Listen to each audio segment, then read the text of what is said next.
अच्छी तरह सुनिए, धमाका है ये। क्लॉज बाय क्लॉज वो कह रहे हैं हर चीज पर बातचीत करने को तैयार है।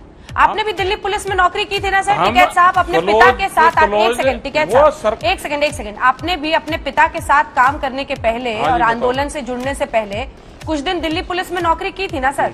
हाँ करी। अब बताइए अंजना जी, ठीक है, ये आधा देश अंजना जी, मैं आता हूं। 3 साल में और तू है कौन रे?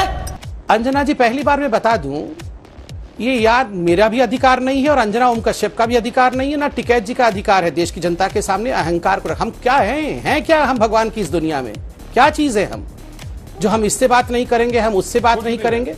अभी थोड़ी देर पहले टिकैत जी ने कहा कि ये नरेंद्र तोमर कौन सी चीज है, इसके पास तो कोई पावर नहीं है, ये क्या बात करेगा, ये कैसा मंत्री है, ये तो मोदी की सरकार है, इसमें तो मंत्रियों के कोई पावर नहीं है।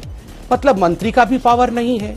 फिर इंडिया में कौन सी ऐसी एजेंसी है जो जांच करने की हिम्मत रखती है, क्षमता रखती है? हम तो यूनाइटेड नेशन चले जाएंगे। ये पात्रा क्या चीज है, ये कौन सी खेत की मूली है, हम इससे बात करेंगे? टिकैत जी, जब महादेव भी उतरते हैं ना और जब कृष्ण जी भी अवतार लेते हैं तो वो भी घमंडी नहीं होते हैं।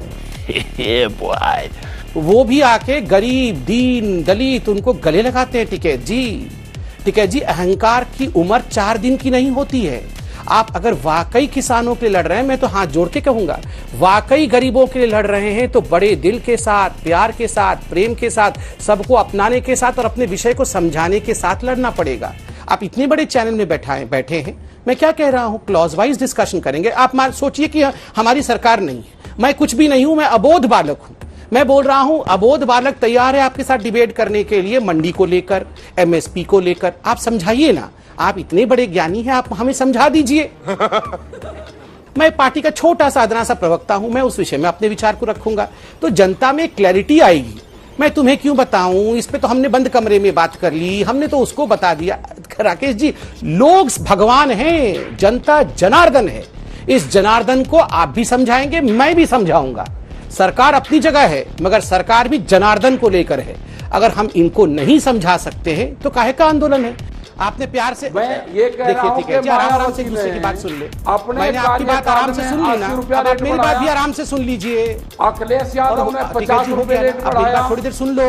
अरे अंजना जी, जो बुद्धि वाला होगा ये सवाल पूछेगा ही नहीं। अरे अगर मंडी पे एमएसपी नहीं मिलता है, अब अंजना जी पहले इनकी आवाज आप शांत करिए। ऐसा नहीं होता है डिबेट और डिस्कशन। तथाकथित जो इनके नेता हैं, क्योंकि मैं भी नहीं जानता हूं नेता कौन है, ये जो कह रहे थे कि हमारे 3 मुद्दे हैं, आज आप कह रहे हैं क्यों 7 भी मुद्दे हो सकते हैं, 8 भी मुद्दे हो सकते हैं, ये गैस सिलेंडर पे भी बात कर सकते हैं। तो पहले सरकार से बातचीत करने से पहले ये डिसाइड कर लें कि जो ये कह रहे थे ये सही है या नहीं है। क्योंकि ये कह रहे थे जमीन आके आपको प्राइवेट कंपनी वाले आपके कॉन्ट्रैक्ट के माध्यम से लूट लेंगे, बाद में मालूम पड़ा ये झूठ है, ये भ्रम फैला रहे थे, तो आज बोल रहे नहीं बिजली बिजली। उसके बाद इन्होंने कहा एमएसपी खत्म हो जाएगी, एमएसपी खत्म नहीं हुई, तो कहा पानी पानी।